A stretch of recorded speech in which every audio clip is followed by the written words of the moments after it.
E aí, quando eu cheguei na UTI para visitá-lo, tinha uma mocinha lá de 18 anos, dizendo que também era namorada dele. E Rufus, foi um sofrimento tão terrível que ele passou, que qualquer pessoa que visse diria que, poxa, agora ele vai se consertar. Atrapalhava o meu sono de propósito, ele acendia a luz na minha cara, ele batia a porta do banheiro, da suíte, ele batia a tampa do vaso, mesmo sabendo que eu precisava dormir para ir trabalhar no outro dia. Então eu comecei a entender a personalidade dele, percebi que ele tem traços de transtorno de personalidade narcisista.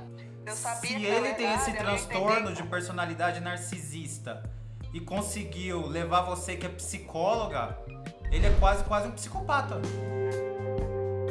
A Sara é psicóloga e descobriu que o cara que ela estava apaixonada era narcisista. Vê só, mesmo sendo psicóloga, ela acabou caindo na lábia de um narcisista. E o pior não foi isso, o pior foi a descoberta que ele fez quando o cara estava internado. Entre a vida e a morte, ela estava lá cuidando dele e aí ela teve a mais desagradável das surpresas. O que você faria no lugar dela?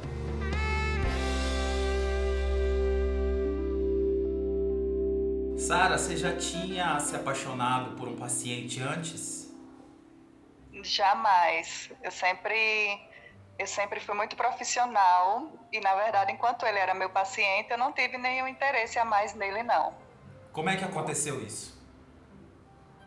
Então, ele veio até mim para solicitar um relatório para uma cirurgia. Então, eu tive apenas alguns encontros com ele no foco de avaliá-lo, né, para essa cirurgia. Em 3 sessões eu vi que ele estava apto, dei o relatório e aí ele desapareceu. E aí, acho que lá para a 3ª sessão, depois que ele voltou, ele me perguntou se nós poderíamos ser amigos. E aí eu expliquei que não, que ou eu sou psicóloga da pessoa ou eu sou amiga, não dá para ser as duas coisas. E aí ele disse que poderia abrir mão da terapia para ser meu amigo. Eu fiquei meio na dúvida, conversei com uma colega de profissão e com uma amiga. E aí eu cheguei à conclusão que tudo bem, eu ia dar essa chance de termos uma amizade. E aí, da segunda vez que nós saímos, aí a gente acabou ficando e passamos a ficar com frequência e ele começou a dizer que a gente estava namorando, Mas né? quando você via ele antes, nessas 3 primeiras vezes, você nunca tinha visto ele com os outros olhos, mas ou já? Não, Tá. não tinha visto com outros olhos, não. Realmente era uma relação totalmente profissional. Ele que depois me falou que já tinha me visto com outros olhos, mas eu realmente só o via como um paciente, não tinha interesse algum. Uhum. E aí a gente começou a ficar, ele disse que a gente estava namorando, mas a minha intuição estava muito inquieta, Rufus. Eu sentia que tinha alguma coisa errada, mas eu não sabia o que era. E aí, exatamente 2 meses depois que a gente ficou a primeira vez, ele adoeceu. Ele sentiu uma dor muito forte no abdômen, foi para o hospital e como ele estava muito distante da família dele, ele pediu para que eu fosse para lá ficar com ele. E aí eu cheguei, acho que eram as 3 da tarde, a gente entrou pela noite, ele com muita dor, inclusive tomando até morfina, e os médicos dizendo que era só gases e tal, e aí entrou uma médica na madrugada, no plantão, pediu uma tomografia e viu que na verdade ele estava com o entrelaçamento do intestino, que eu já sabia que era uma coisa muito grave. Quando ela falou, eu já vi que era uma cirurgia de altíssimo risco. É o que o pessoal chama de nó nas tripas, né? Então eu disse, olha, a situação agora é grave, ele já estava muito dopado de morfina. Então eu pedi o telefone dele, liguei para a família dele, liguei inclusive para minha irmã também, porque eu estava no meu limite de energia, de tudo, todo o estresse que eu passei com ele lá. E aí, quando eu cheguei na UTI para visitá-lo, tinha uma mocinha lá de 18 anos, dizendo que também era namorada dele. E aí foi aquele fuzuê, como a gente diz no Nordeste. Eu, na verdade, me mantive super calma, sentei para conversar com ela. Ela estava com a mãe dela, que parecia uma pessoa muito séria. Comentou que ele ia lá buscá-la para ir para a igreja, inclusive, porque ele é evangélico, né? E eu não imaginava, não sabia da existência dela, né? E você se ela me deu apresentou como detalhes. pra ela? Na verdade, eu estava com a minha irmã aguardando para entrar na UTI. Ela chegou com a mãe dela, sentou. E aí eu comentei com a minha irmã que eu ia ler um livro para ele, mesmo ele apagado, né? E aí eu disse assim, eu vou ler esse livro para ele, que a gente estava lendo juntos. Aí a mulher perguntou, é o seu marido? Ela disse, não, meu namorado, mas fé em Deus, futuro marido. Eu falei assim. Quando eu fechei a boca, a técnica de enfermagem abriu a porta e chamou, né? Acompanhante, visitante de fulano de tal. Aí eu já levantei, já entrei direto. Fui lá, fiquei do lado dele, a enfermeira ficou me explicando a situação, e aí uns 5 minutos, não foi 5 minutos não, foi muito rápido. A técnica de enfermagem veio até mim e disse, olha, tem uma menina lá fora gritando que você tem que sair porque ela quer entrar. Aí eu fiquei, não, peraí, eu tô nesse sofrimento com ele desde anteontem não, eu vou sair daqui quando eu quiser. E aí fiquei uns 40 minutos. Quando eu saí, eu fui só com a minha irmã. Quando eu saí, tava a minha mãe lá, o marido da minha irmã, uma irmã dele, e eu não entendi muito bem, principalmente a minha mãe, porque ela tava lá. Aí minha irmã disse, olha, aí minha mãe me chamou num canto, porque ela me conhece. Olha, Sara, aquela moça ali tá dizendo que é namorada dele também. Aí eu fiquei assim, chocada, né, mas não saí dos eixos. A minha irmã ligou para minha mãe, porque minha mãe estava lá perto, e minha irmã achou que eu ia dar um show. Mas eu, como uma mulher adulta, disse, não, vamos sentar e vamos conversar, eu quero entender. E aí a menina começou a falar muitos detalhes do apartamento dele, realmente ela ia para lá. Os planos que ele estava já fazendo comigo, ele fazia com ela, ou seja, estava enganando a princípio nós duas. Que canalha. Exatamente. Mas a menina, pelo visto, ficou possuída, então. Ficou possuída. Mas quando eu saí, ela já estava mais calma, porque chegou minha mãe, começou a contar a história, conversou, porque minha mãe sabia desde o começo, eu contei tudo para minha mãe. Então, elas viram que eu não era uma pessoa que faria aquilo, de estar com o cara, dividindo, né, o cara. Mas aí é que tá, Rufus, o cara estava morrendo. Ele estava morrendo. Ele não tinha como dar a versão dele.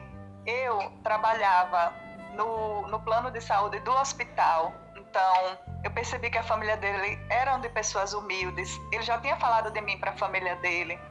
Eles me viam assim como alguém que poderia ajudar, sabe? A estar perto, a ter notícias.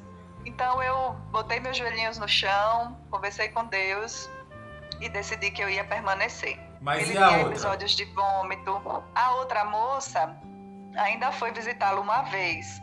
Mas, assim, as irmãs dele estavam lá e, pelo que eu entendi, acabaram espantando a menina. Eu, inclusive, peguei o WhatsApp dela, ainda conversei com ela. Ela disse, olha, já é a segunda vez que ele faz isso comigo, que ele me engana, então pra mim já deu. Se você quiser ficar, a escolha é sua, mas pra mim já deu. E aí ela não voltou mais. Então, eu que fiquei, né, como digamos, a titular, no fim das contas. E aí ajudei, sabe, no que eu pude. Eu massageava os pés dele, eu passava óleo de coco na cabeça, porque ele começou a criar escara na cabeça, criou uma escara nas costas.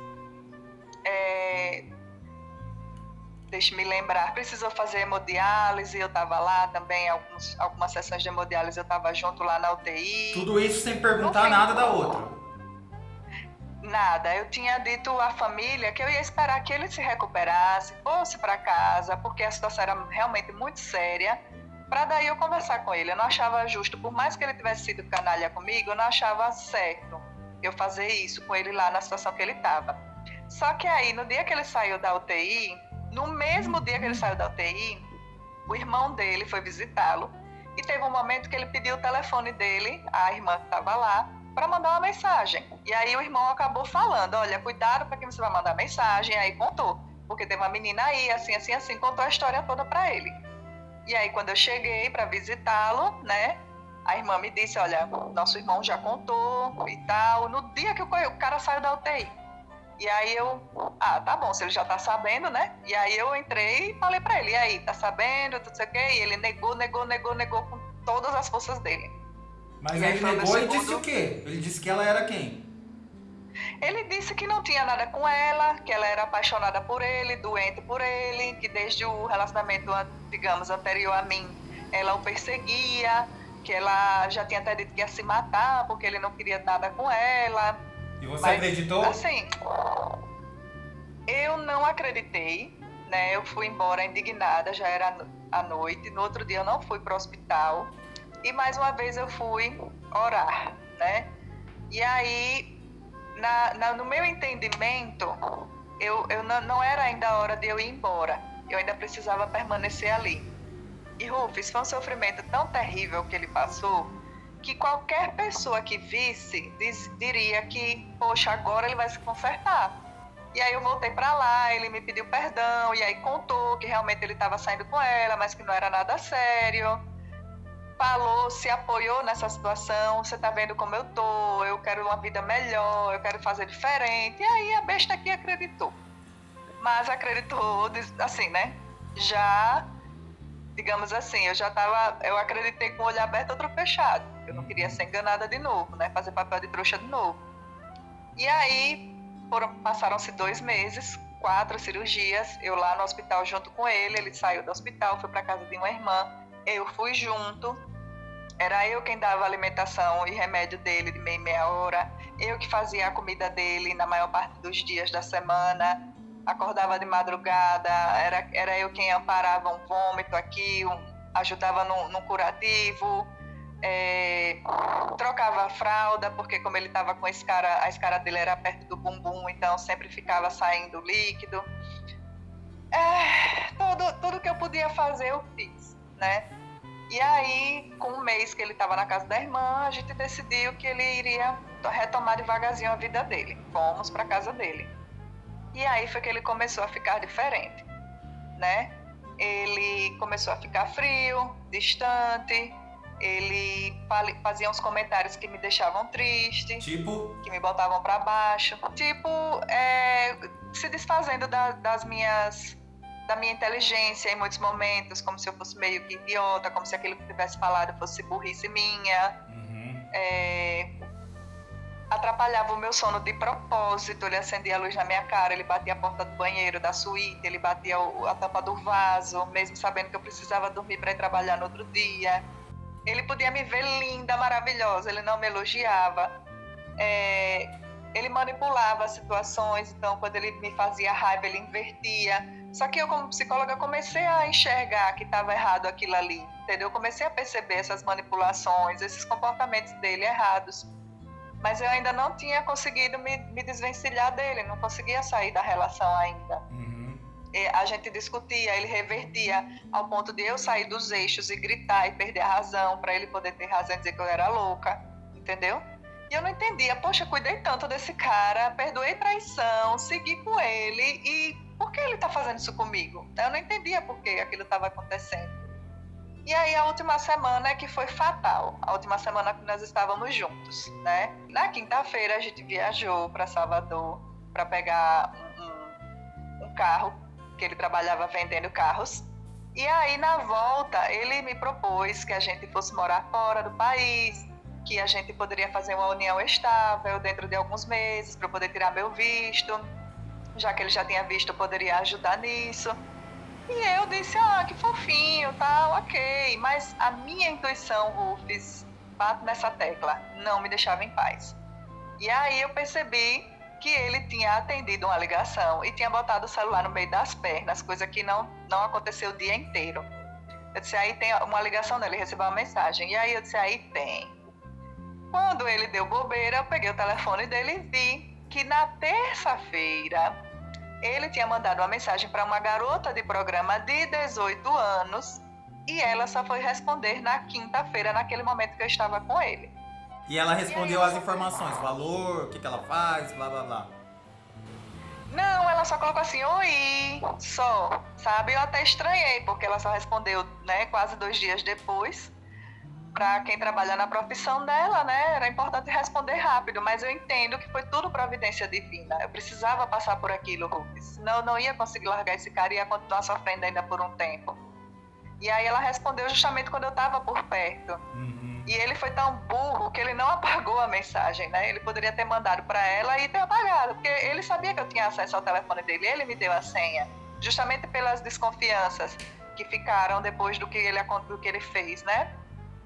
E aí eu segurei a onda até chegar na casa dele, que eu não queria, né, discutir isso no carro.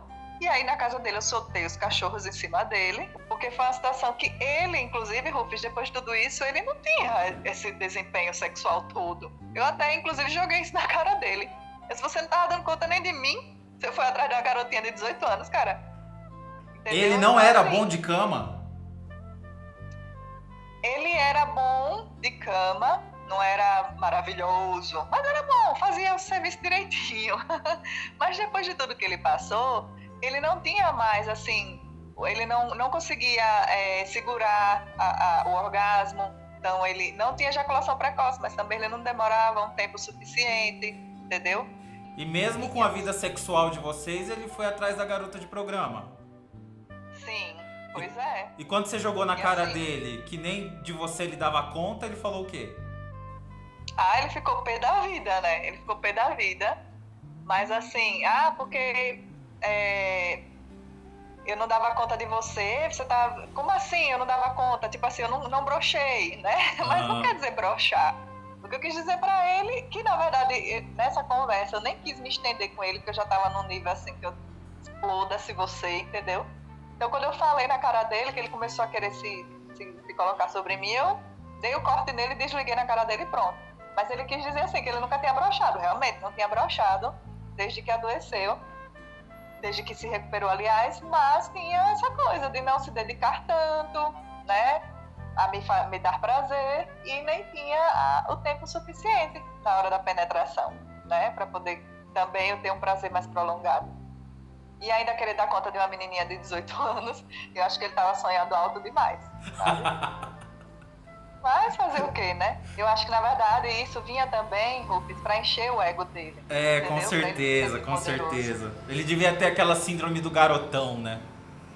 Com certeza, síndrome do Peter Pan, enfim.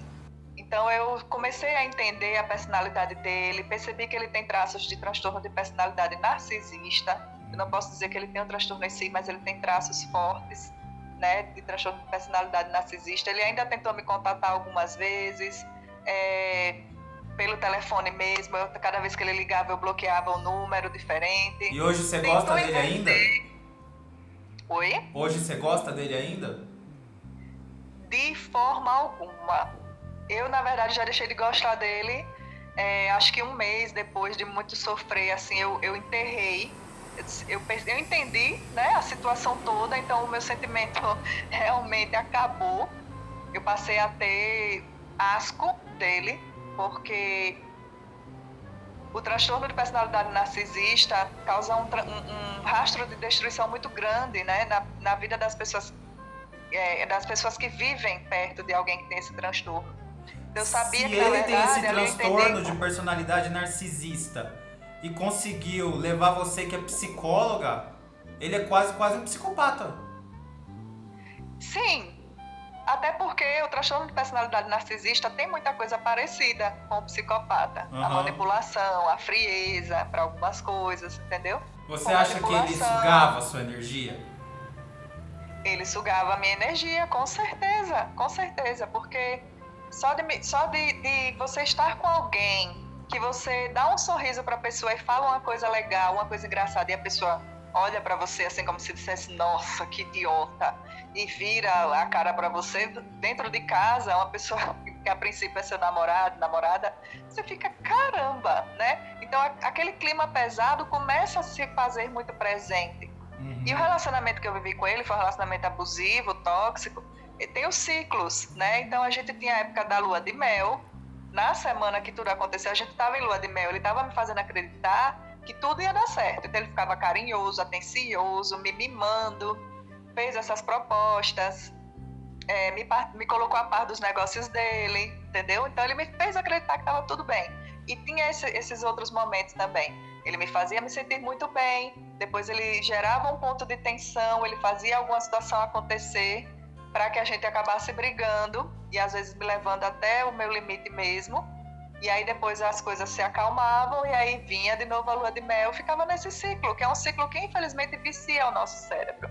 Eu maternei esse homem, sabe? Eu comecei a me sentir mãe dele até certo ponto, porque eu entrei muito no papel de cuidadora desde o hospital. Eu me sentia responsável por ele, pelo bem-estar dele, pela melhora dele. Entendeu? E muitas de nós mulheres fazemos isso também, com os maridos, namorados, enfim. E isso me prendeu muito. Eu me sentia... depois eu fui perceber isso, né? Na hora eu não via. Era inconsciente meu. E aí eu percebi, poxa, eu maternei esse cara. Eu me senti, digamos assim, a responsável pela sobrevivência dele. Então ele me levou mesmo. Infelizmente eu ceguei, Mas é o que eu te falei, a minha intuição sempre me avisando que tem algo de errado.